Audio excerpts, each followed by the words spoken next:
engagement next. So this is something that we've been, since the first week, we've been having conversations around how do you engage and connect with people, especially the crowd of experiential and adventure programmers who thought that their whole world had collapsed. But then we started talking about, well, this can really work. You can connect and you can engage with people. And I'm gonna put Dan Miller on the spot here because he was one of those early people who said it'll never work. We can't do this stuff. Dan, just take a moment and share your journey from experiential adventure, outward bound boy to now being one of the best people in the world for virtual facilitation. What turned you? Thank you, my friend. And I'll just go back to say, I don't know if what I said was this will never work, but it was definitely a fear that I had. And for folks that know me, I've always been a little skeptical of relying on technology for presentation skills. I didn't use PowerPoints when I did live presentations, just not into it because that stuff always would fail on me and make me look bad. And so if I didn't rely on it, then I looked pretty good. I like to think. But honestly, what happened for me is I got engaged with a lot of different folks, yourself included, that were like, hey, instead of just kind of crumbling in a corner and thinking that our whole industry is gonna die, we started to look at how can we make this work? And we got one client that when everything else had canceled, they came back and they said, hey, can you do this orientation for a higher education MBA program that you used to do over 2 days on a ropes course, on a lake, outside? Can you do it virtually? And we were just like, yes, of course we can. And then we had about a month to figure out how to do it. And what I found was it was a joy to like figure it out together with a team of people. And that was crucial, is that I had a team and I wasn't just on my own. But we just started playing and getting creative and kind of treating, this whole space with Zoom and Jamboard and Google Slides and Mural like a big canvas, and just having fun with it, playing games, reinventing things. And we found almost everything that we used to do in person could somehow transfer to a virtual activity. What was really different is that we scripted things like to the letter, to the second, who's doing this, who's doing that. We're 5 minutes in, this is going to happen. And that was, honestly, that was somewhat of a downer compared to like how we used to do it in person. But maybe like 5 or 6 programs later, when all this stuff is working and the technology is actually not failing me, it started to get back to like, I have a bunch of tools in my toolbox and I can bust them out depending on what's going on with my group. And I can change, like you are right now, I can change my presentation based on what I'm seeing happen in the group in front of me. And right now, like I am preaching that there are a number of things we can do even better in the virtual world than we used to do in person. And it's blowing my mind. And I'm getting more work now than I did when I was doing this as a side gig, several months ago. And so, yeah, my soapbox now is it is very possible to have excellent virtual facilitation experiences, and both as a facilitator and a participant. Well, thank you for sharing that. And let's talk about, and I don't want to get too deep into this because I'll keep it as simple as possible.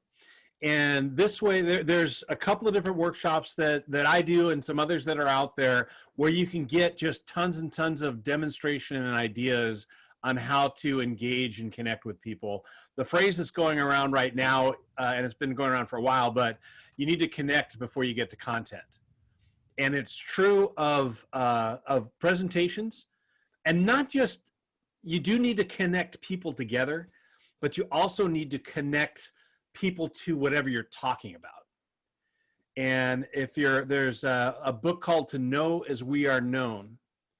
And I'm blanking on the author right now because I didn't plan on talking about it. But what he does is basically say, you know what, you need to come into relationship, not just with the teacher and not just with each other, but that same sort of relationship with the content that you're building. And as a presenter, you need to know how to create an opportunity for that relationship to form and to grow with your content. Parker Palmer, thank you very much, Cheryl. I've got a good story about how I was introduced to Parker Palmer. I raided another university's bookstore and looked at what they were teaching their students. So I grabbed, I probably ruined their book count by grabbing all the books. So, but the idea is you create relationship, connect people with each other, and that helps them connect with your content as well. But there's some really great workshops. I do one called, and I'll cover really the high level of orienting to virtual platforms. But there's a ton of people that are doing great stuff out there on the engagement, the actual activities. A little bit about how do you create connection and engagement. First of all, just with your voice.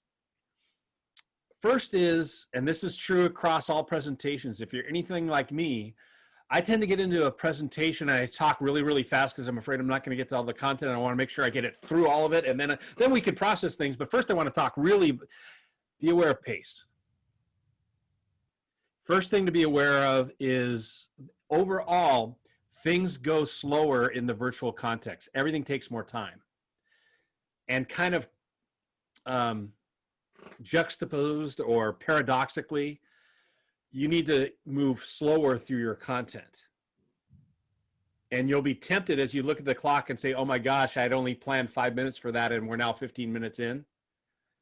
You'll have to have that self-management to go, all right, I can't go faster because that's not going to help. And some judgment, you're going to have some judgment about what you build in and what you don't build in. So that's one thing, and that's transferable across the board. Know about pace.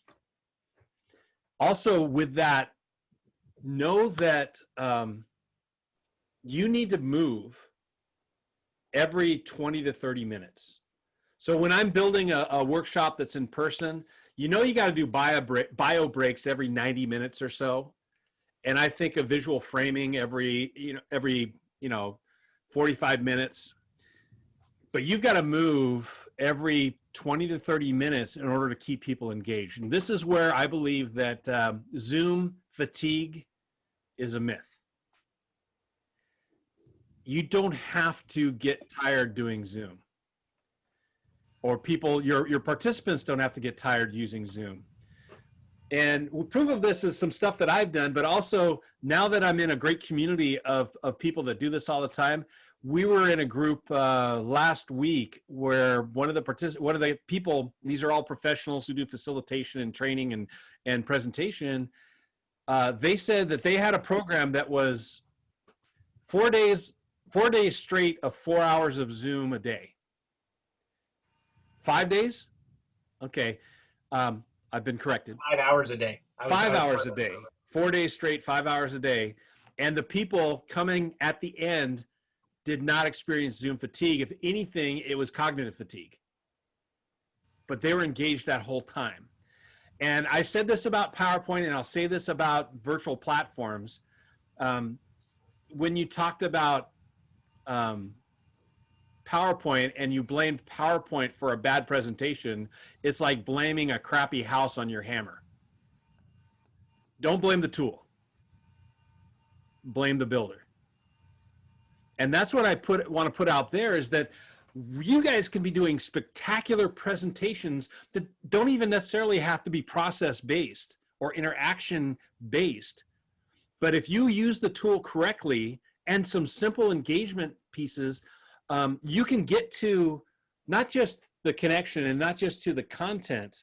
When I work with businesses, it's very important that we get to objectives and outcomes that are more than just me making my points. You got to get stuff done. And that can be done in a very powerful and an interactive way that I believe that you guys can go out and change the definition of what a webinar is and what it looks like, just by climbing into the perspective of the participants and understanding what they're experiencing. So don't forget, movement every 20, 30 minutes. As a matter of fact, we're just over 30 minutes in, and I want to do a little movement here. And I'm going to do this using something some of you are very familiar with, some of you not so much. But there's an app out there called Flippity.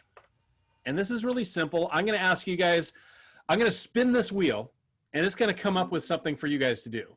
and then we just get up and do it. So let's see what we get to do. All right, reach for the sky. You can stand, you can sit, you can do whichever you want. I recommend standing if you can. Reach up for the sky. All right, so let's try this again. You can see how quick this goes. One more. And count your nose. Ready? Here we go. 1. Good job. All right, let's get back to the content here. So what else about connecting? I want to ask you a question. I want you to chat the answer in the chat box. How often should you ask for interaction in a virtual context? How often should you create engagement or ask for interaction in the virtual context? So go ahead and chat your answer in. All right, I see, okay, 5 minutes, 2 to 5 minutes, 4 to 5 minutes, 5 to 10 minutes, 10 minutes. So, this is one of the first things that I learned back in 2009 in interacting with somebody who did webinars literally every day, a couple times a day, live interactive webinars. And I think this also transfers to recorded webinars. What she said was, you need to ask for engagement every 3 to 5 minutes.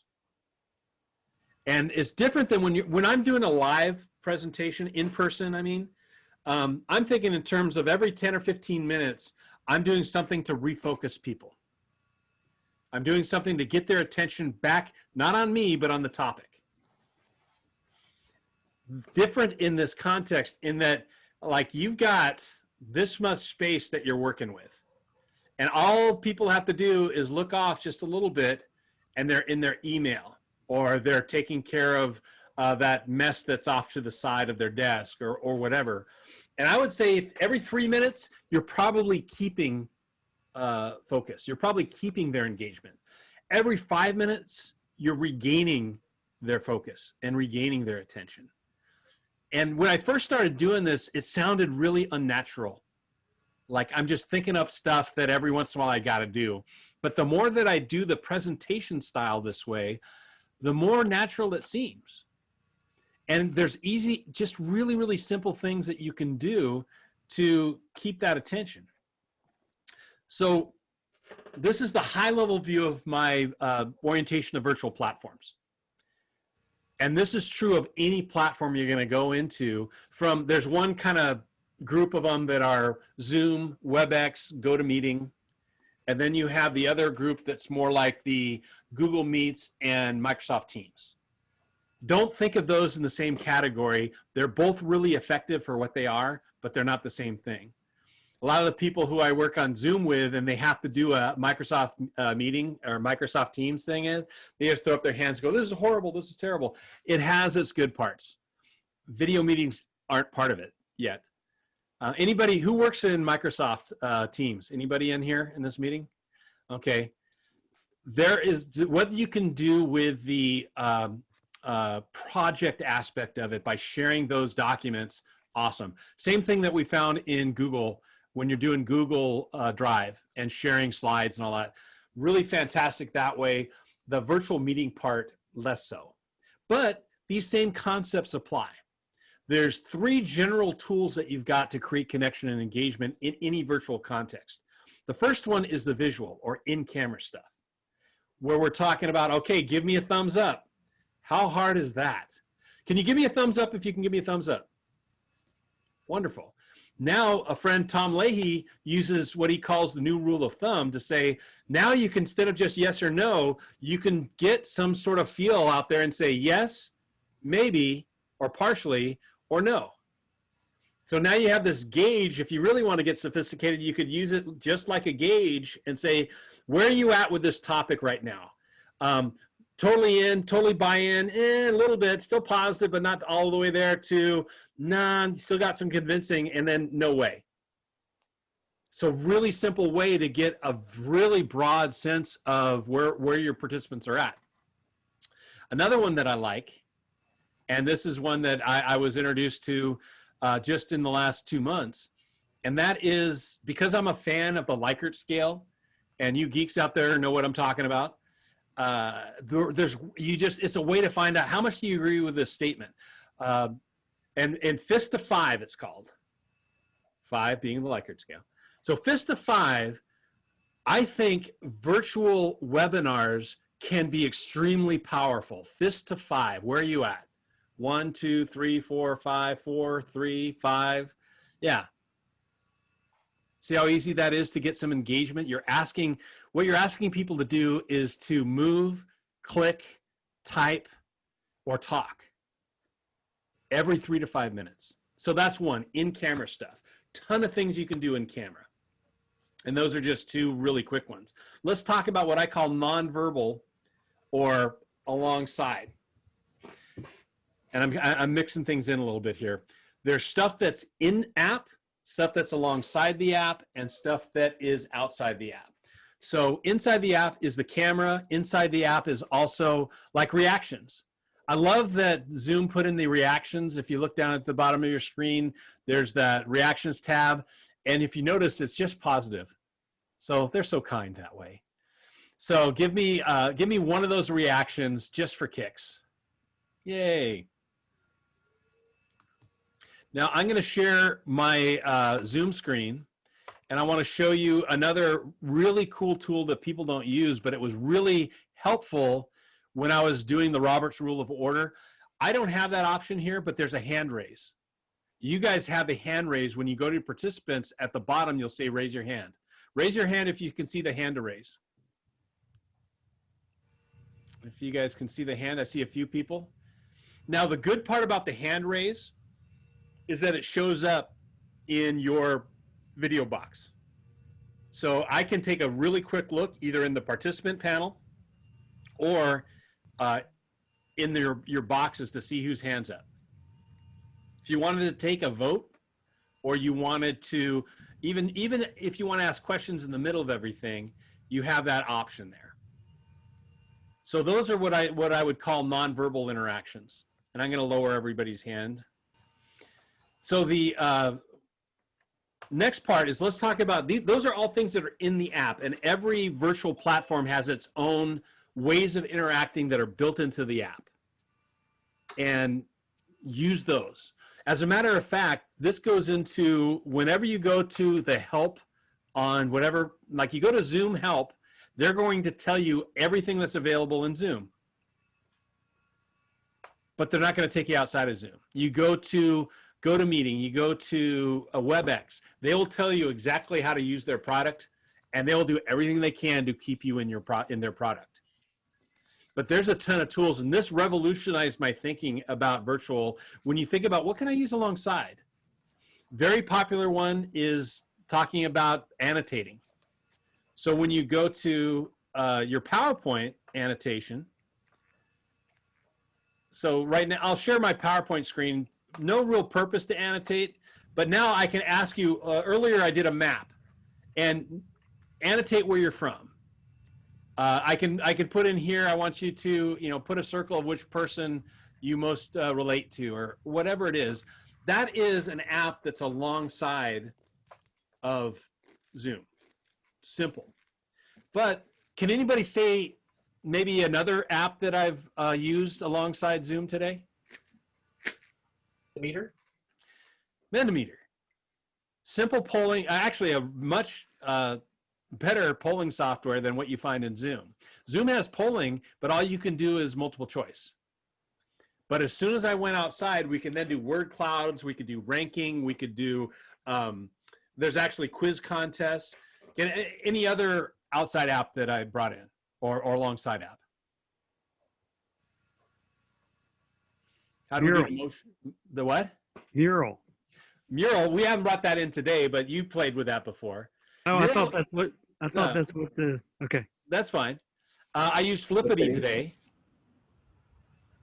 We've mentioned Mural. Mural is a collaboration app that's in the cloud, and everybody can be on it at the same time, moving things around. You could talk about it.